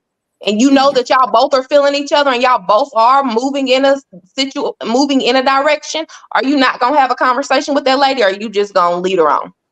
Honestly, I don't know. I if I'm being honest, I probably wouldn't have a conversation off top. You would just go ahead and continue on doing whatever y'all doing and letting her think that y'all continue. I'm gonna start moving different eventually. I'm gonna start moving different. Just like, yeah, I mean, like I said, it's but the more time you give a woman, the more time she falls in love. So it's better for us to cut it off at the beginning and tell my eventually. Who's to say in that eventually times period we ain't, connected in a physical way, a more emotional way. And I'm thinking we getting deeper and you wearing the time down. It's I think somebody said it, it's a character thing. So if he would not have, and I specifically said someone that you actually are feeling and actually are moving in a direction with, if you will sit here and say that you wouldn't have a conversation with her, that's just your character, and there's nothing that I can say about that. That's just you in the discussion. That's still not a bad character. I mean, if it hadn't been like a long time, time doesn't matter. We sit up and talk about love at first sight. No, we sit up and talk. You sit up and talk about love at first sight. We sit up and talk about that. So if y'all are feeling like, hey, this is a thing, both of y'all, if you don't have a conversation, that is a problem. That's a problem, baby. You talking about a woman that you're in a relationship with, or you talking about somebody that you kicking it with, or what is your? I'm talking about it. Whether y'all put a title on it. I'm asking Mark. Are you talking about? But I asked him the question. So whether you put a title on it or not, y'all are both moving in that direction. But you can't, like I said earlier, you're not gonna repurpose a girl you're in a relationship with or a person you're in a relationship with. So like before you got in a relationship with the girl, right? Because you chose to get in a relationship. If I'm saying hypothetically, you had to have chosen to get in a relationship with her. Before that, you're telling me you would repurpose her and not have a conversation. No, but if I repurpose you, we weren't in a relationship. We were not in a committed never mind. Forget it. Never mind. What? If I repurpose you, we were not in a committed relationship. Right. It's okay. We don't correct physical over. So and we're gonna close this out and go to our last one. This has been good. So we want to get a clear, understanding of what you were saying, Mark. So you're talking about we purpose girls that you did not give them a title or say y'all was exclusive with, but they some type of way met your parents, whether through they was at church or whatever. Right. And then you realize, okay, you possibly was thinking about making it futuristic with her, but your parents didn't like her. So you decided that, hey, I'm not ready to let her go just yet, but there's no title. So I'm going to keep her around for a little while longer. I mean, I think that was a discussion. I mean, I get the point of. You know what? Yeah. And some people, I'm sorry, I didn't mean to cut you off, but another term that I've heard, some people call it breadcrumbing. If you ever heard that before? Where I just give you just a little bit just to keep you interested. Like I'm not gonna do nothing with you or nothing. Like I'm not gonna make it a solid foundation with you, but I'm gonna give you just a mere morsels just to Well, keep do you think that you was wrong in character in that way? Do you still have the same mindset? Do you agree that you was wrong in thinking that way and that you could have, because a lot of men do Promise that, somebody is a form of it's a type of narcissistic behavior too, because you still being deceitful. Because if you're breadcrumbing somebody, you're admittedly doing what Angela is saying. You're admittedly leading somebody on, knowing that you don't have the same idea about the relationship that they have. So breadcrumbing. They want to hang on this title thing. It's not about a title because, as I've said, everybody repurposes. It can't be about a title, because at the end of the day, I've been ghosted by guys and I couldn't get mad because they ghosted me. That's what I'm saying. That's what I'm saying. It happens to everybody and everybody does it. So that's not the issue. What we're talking about when people are doing it to people who they know. There is something deeper than what you have. If say I went on 5 dates this month, but this one guy, we really been kicking it and we really trying to do something, and I'm really winging them off. Like, if it's this one person that you know is something different, if you don't have a conversation with that person, title or not, your character is off. You're wrong. You dating 5 guys, you find one that you really like, you gonna have a conversation with 4 other guys. No, that's why I said repurposing and cutting people off happens. So that's not the issue. That's not the issue. It's the issue is with that person that you know y'all both moving in a direction, y'all both feeling each other a certain way, and y'all both have something in mind that y'all are doing. You don't have, because before you get in a relationship, before you make it official, y'all feeling these feelings. So you can't just put it on, oh, it's because we don't have a title. Cut that bull. I'm gonna keep saying it. Cut the bull. But you go ahead, Mark Will. I said you don't have a title, so it don't matter.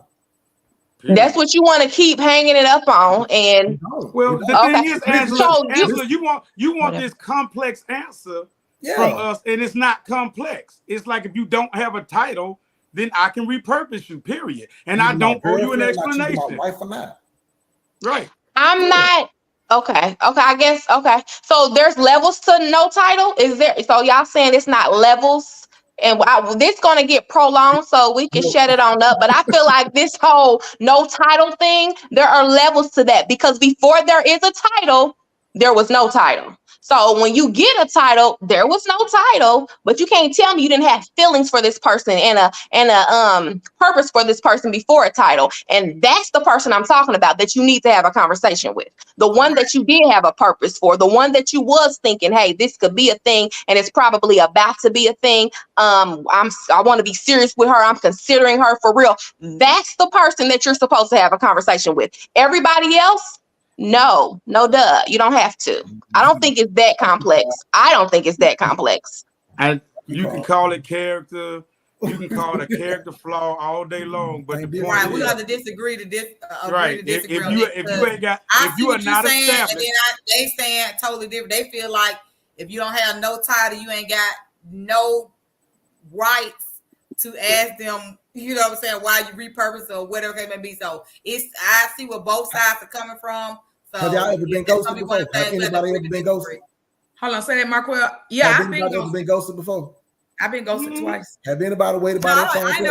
Do you remember how many times you've been ghosted? I can't even say I've been ghosted, because I don't consider it ghosting if I talked to you or went out with you once, or we had a couple of conversations. Like, to me, that is not ghosting. And I think a lot of women will say, hey, he ghosted me. No, I don't consider that ghosting. If you don't, what do you consider? Call you after the fact?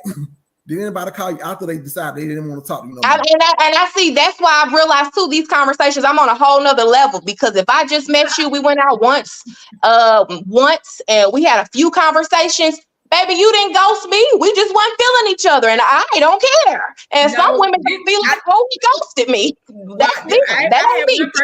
I had one person, we went out on a couple of dates and we had conversations and things of that sort, and they were showing interest, and then all of a sudden it was just, now one person, it was just a one-time date, and then that was it, whatever. The other person, we had a couple of conversations and stuff like that, but I don't, I don't know if they felt like I wasn't that, my life was busy. So I don't know if they felt like I wasn't investing as much as them. I don't know, whatever it is. But we actually had a couple conversations, went on a couple of dates. And then after that, I didn't hear back. And I didn't feel the need to pick up my phone and call. So it was just one of them situations. Right. It's just, okay. That's not I get what ghosting. Angela said. She ultimately saying common courtesy. Let me know. I get what she ultimately saying. Not everybody. I get Not that. everybody. It's decency. It's decency. Yeah, I I get get what that. she's saying ultimately. Yeah. Yeah. Yeah. I understand that. Next subject. Yeah, because we're gonna go ahead and let it go. We almost at the 2-hour mark. All right, so this last one, and I think he summed it up in a nutshell, and I was glad it closed out this way. This young man was talking about the dating pool and talking about how sometimes women, we put an expectation out there, or it's like we don't give the man enough time to do what if he's going to be a genuine man towards you, to make his advances or do what he's going to do genuinely without you telling him or coercing him. And he was just like, that ain't, that don't do it for him. So, yeah, let's roll that clip. And, you talk about the dating pool nowadays. A lot of people have thrown out just being a decent human being. Right. We have like a lot of requirements. And it's like, we don't take those back up to like the requirements that God had for us individually, right? Right. So like you said, how do you know, somebody's that person for you without it, them, beating your life like that, financially or in that state? When you think about it again, it's like, even if I was blind, I would know. Like the Bible says, you would know something about their fruit, right? So it's like, some people I can know just by how you talk. Like if you're a good person, or if my spirit man gonna let me know if I really need to be dealing with you. Right. It's like she said, if I want to do these things for you, I'm automatic. Like my girlfriend now, she knows if she goes to a door, I'll smack her hand. Because it's like, no. You hitting women? Yep. Yeah. Okay, I'm hitting your hand because it's like, I want to be just that man for you. Like you can see on some people when, not saying that you haven't had that, but you haven't had this the way about for you. Like, I'm saying, like, I was telling them yesterday, it's like a lot of women mess up when you require something from a man before he actually does it for you. Like, give me the chance to be the man for you. So it's like somebody telling you, why you wash dishes or wash dishes? Now I don't want to do it no more. Now you look at me like I'm trash. It's like, nah, I already came to the date with the mindset, all right, taking her out on a date, I feel like she's a great woman, so let me go ahead and put a good 300 in my pocket for her, just in case. Just in case. I'm coming with the mindset to go ahead and take care of it. So if I get there and you tell me, well, we go on this date, I need you to pay for the first date. Like $5 meal at McDonald's? Because it let me know something about you. It's like, at this stage of my life, I'm just gonna be honest, I ain't gotta deal with that. She wrote it before it started. She wrote it before she started. So it's like, we have to go back to the main thing. Do we have God first? For ourselves. Like, you gotta keep it real with yourself. Like, it's like, am I about to love this person the same way that I love God? And then it's like, you really gotta go back and think, well, how do I actually love God? Because if I don't love God properly, I can't love you. Come on. My God. And on that note, we're gonna drop the mic. Yeah, I don't know why you ended with that because I don't agree.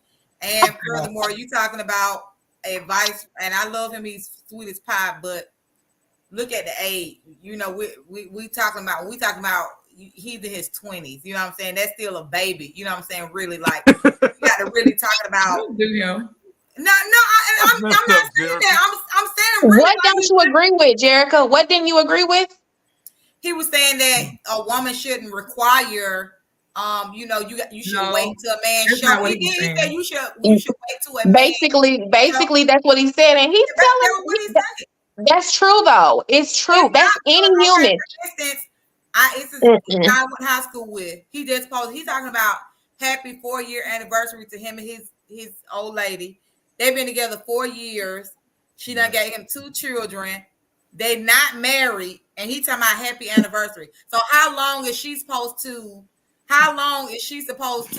let him show her that I mean, come on now, let's be real. A real woman, that's why I say he's a baby. So a real one, I'm talking about women 30 plus, you know what I'm saying? Like, you have requirements of a man, and as you should. Like, well, he was talking about more of a date. He was I don't. from a dating even point. that, Like, a woman has the right to.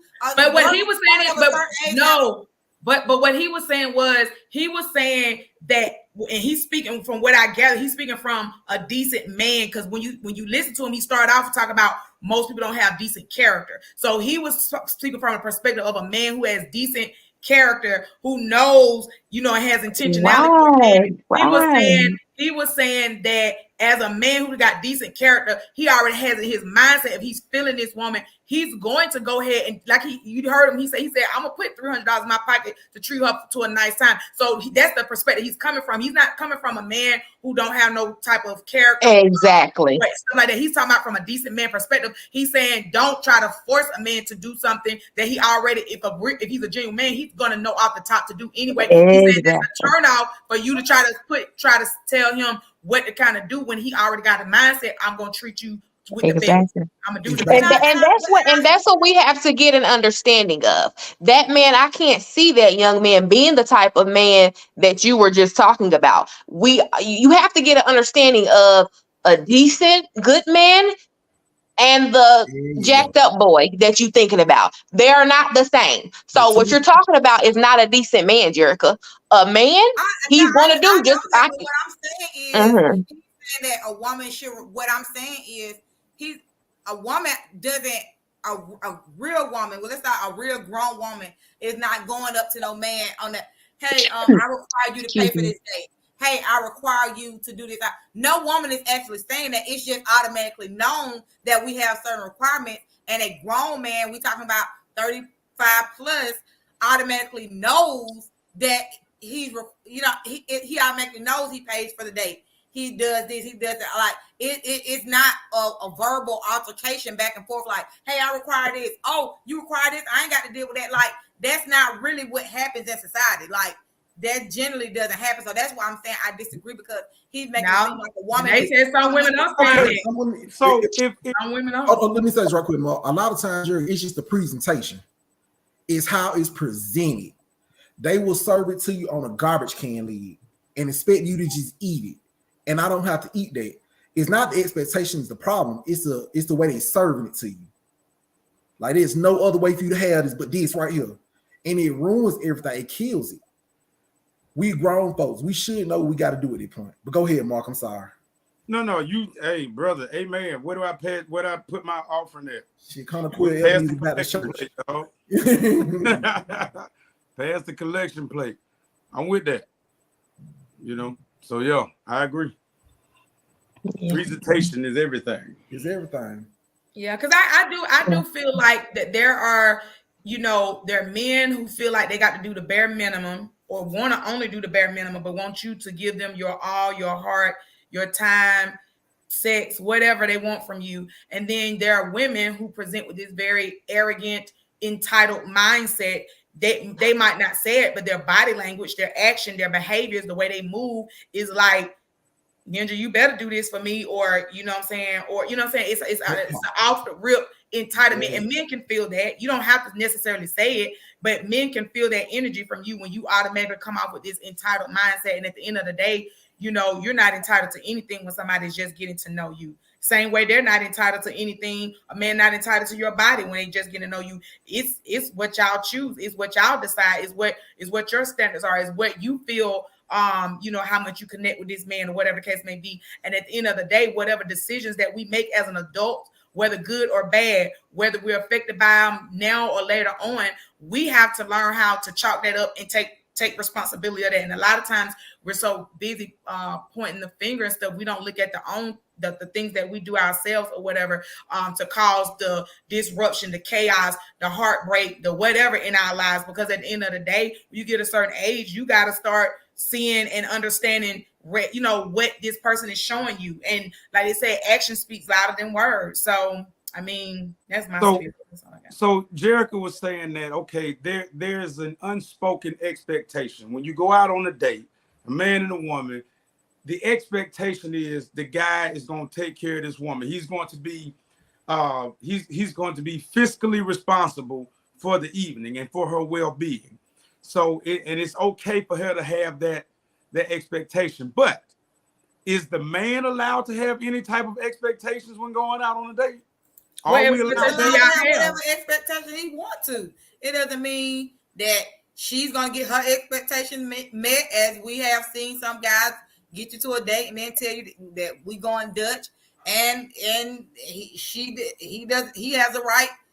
She has a right not to meet his expectations. He has a right not to choose. So, I mean, everybody has a choice, but I mean, what are the expectations that Mark? What are the expectations you were speaking of? Like, what would be the expectation that the man would have? Okay, so right. No, and see, there y'all go. They pay $50, take you to a nice steakhouse that you supposed to drop your drawers and get down and start. Hey, $50 is a lot of money. Nah, hell me, okay. If you get the Longhorn, if you get the outlaw ribeye at Longhorn, then I mean, come on, man, that's a big old piece of meat. You feel me? So what is your expectations? What do you want that woman to do? I'll be honest with you. If I take on a first date, I do expect like some sort of affection at the end of the day, a kiss or something. Really? Yeah. If it was a good date, if we had a good time, you expect a woman to give you part of her physicality just because you took her out to eat. But that's why we do it though. We do it to get affection from y'all. Is this a tongue kiss? What type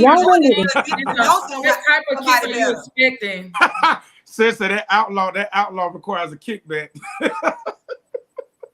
Funny. No, I do. I mean, if we had a good time. Like we had a good time and everything. Give him some sugar. He wants some sugar. Yeah, like Janae, I don't know where your lips been at. Time I something give you no kiss on the first date just because it was good. I don't care. We talked to the sun came back up. I ain't tired to give you no kiss. And if honestly, if it was that good of a date and she was feeling you too, you probably gonna get a hug at least. But come on now, a whole kiss on our first date. Now, I'm not saying that. What's wrong? I'm not saying there's nothing wrong with it. I'm not saying that, but to expect it. Are you talking about somebody you just met or somebody you've been okay? So is it a difference if y'all been knowing each other for a while, knowing of each other for a while? No, it don't matter. It doesn't matter, and I'm not saying there's nothing wrong with giving the kiss because I can kiss you on the first date if I want to. It's nothing wrong with it, but to be expecting it is wild. Right. That's wild. Like I asked the question back. Y'all have expectations. Why isn't it okay for us to have an expectation? But to have an expectation of her physical body. Okay, the way y'all here's something you got to know. The way y'all feel about y'all bodies, that's how men feel about our money. The same way you feel about your bodies is how we feel about our money. That's how broke men feel about their money. No, it ain't broke men. It's not broke men. That's not broke men. It's men, period. The same way y'all feel, the same way y'all feel about y'all bodies, the same way y'all feel about y'all bodies. That's how we feel. One at a time, please. That's how we feel about our money. Our money is important to us. Our money, we earn that, and you want us to take our hard-earned money. No. You want us to take our hard-earned money and spend it on you. We have an expectation too, because I'm putting forth some kind of effort to show you a good time. Every man has an expectation. A kiss for $50. I want a kiss for that $12 catfish meal. And honestly, that's a part of the problem. So a woman can value her body, and a man, you're not valuing your body. You're valuing your money, and that's why that's a problem. No, but that's what we work hard for. It the same. Everybody does. Everybody does. But you're not spending your money though. You're not spending yours. Do you know how much it costs a woman for upkeep? Upkeep? No, that's not my problem. That's not my problem. That's not my problem. You still expect me to spend my money on you. You get to keep your money, but I gotta spend mine. And you mean to tell me I can't get some affection as an incentive is she not spending her money to get ready for a date? So what? So what? So what? It's not costing you nothing, Jerica. It's not costing you nothing. No, it does take that, but it does cost a woman when you get ready for a date. Most women they do. You got to go and get your nails done. You got to get your hair done. Thank you for saying it because I can't say it on. Okay, so when a man go out, don't we got to get our hair cut, get trimmed up, get a nice outfit, put gas in the car, make sure we got all this stuff. So don't give me that. We all got upkeep. But at the end of the day, you're not spending. At the end of the day, I'm going home $200-300 broker than what I started. You ain't spent no money. It costs today. To get our nails done and feet done alone is $120. I got my hair cut. I got my hair cut. Is 20. No. First of all, you ain't even got no hair, so all you got to do is listen. But don't be mad. That don't matter. This it still costs. When I go see the barber, $140 just on our hands and nails. Money. I'm with Vanessa on this. This is draining. This at this point is draining. No, but that's what it is. Wild. Don't be riding for the dude. She be drained by other women. Well, this is draining. If Vanessa feels like he can expect a kiss, they all wild. But this is draining. She be drained by the comments of women. She be riding for men. Mark, I feel where you coming from, but go in a date with no expectation, dog. If it happens, thank you. If it don't, it don't. But I feel okay, well then, but Marquel, but is that fair? Is that fair though? No, yes, that's what you taking a chance. Hold on, it's never fair, but it's always balanced. No, you're right. So for me, it's a gamble, but for y'all, it's a sure thing, or at least it's no. Mary J. Blige said it best. In love, you take chances. So it's all a gamble for everybody. If you can't spend money on a date without expecting a kiss, again, wild. That is wild, honey. Why is that? But you're not a serial killer. She's taking a gamble that you're not going to rape right at the end of the night. How do I know you're not robbing? You don't know women be robbing men like that. They meet them on these dating sites and be like, let's meet over here. And when the man pull up, he get robbed. Men have died. Numbers of men have died because of women versus the men who are in jail for raping a woman. We're not talking about that. I'm saying we're not talking about that. You just brought it up. No, but you the one brought that up. Talking about robbing and raping somebody. But I'm saying it's on both sides. It's on both. A hug is good enough. Not for the outlaw ribeye, it ain't.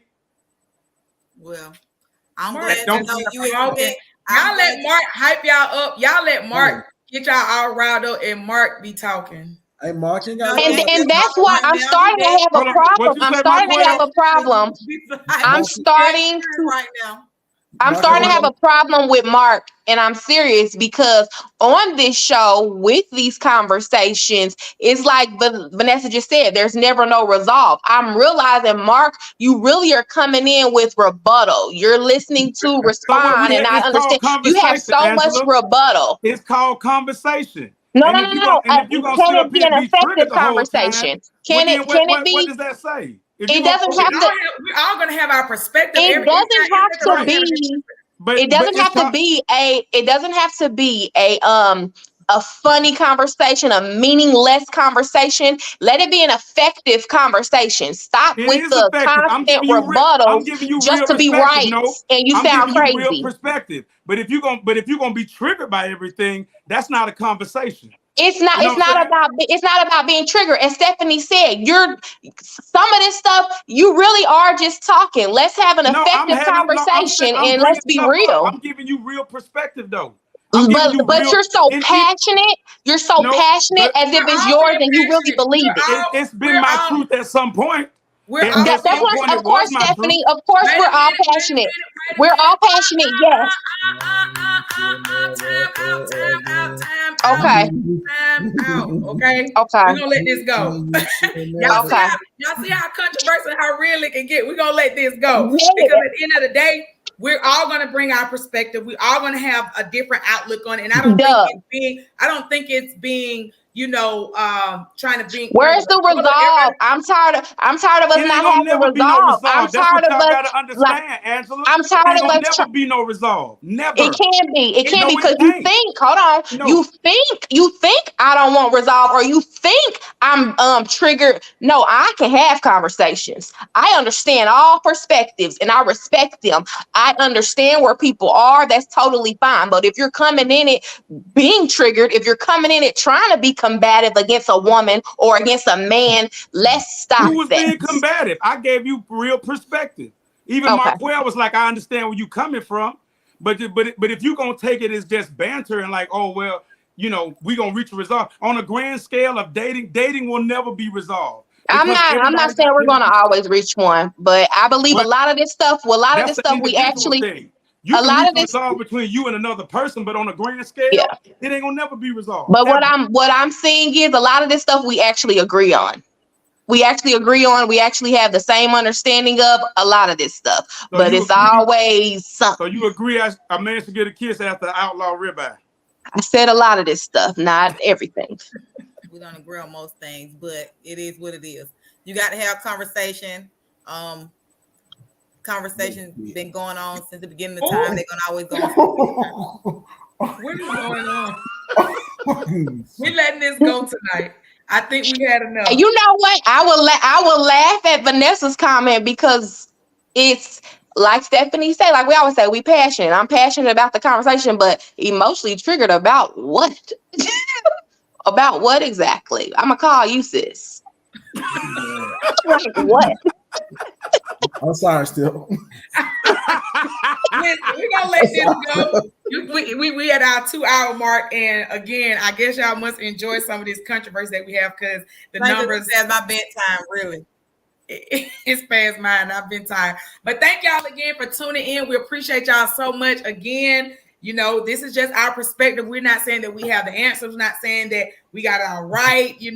It's just perspective from, the male and female species. And of course, like I said, we definitely have different outlooks on things. And I'm hoping that, I know that, Mark said that we'll never have a resolve, but I think somewhere we got to have a resolve and we got to have an understanding so that we can have better relationships. And so, again, thank y'all for tuning in. Thank y'all for all of you who came out to the live show. We really had a great time with you all. We hope that you all had a great time. And we've already been getting great feedback that you all are looking for the next one. And so we'll keep y'all posted in the days and weeks. Not going to have it right away, but, we're looking to possibly do something like this quarterly or whatever the case may be. Thank you, sis. She said this was amazing. Have a great night. She said she eat Longhorn tomorrow. Longhorn is actually disgusting. Oh my Lord, have mercy, Jesus. We're gonna call it a night. I've never been satisfied there. We love y'all. We love y'all, and stay tuned. All right. Until then, you're blessed. You're loved. You're favored. Bye, y'all. See you next time. Bye. Later.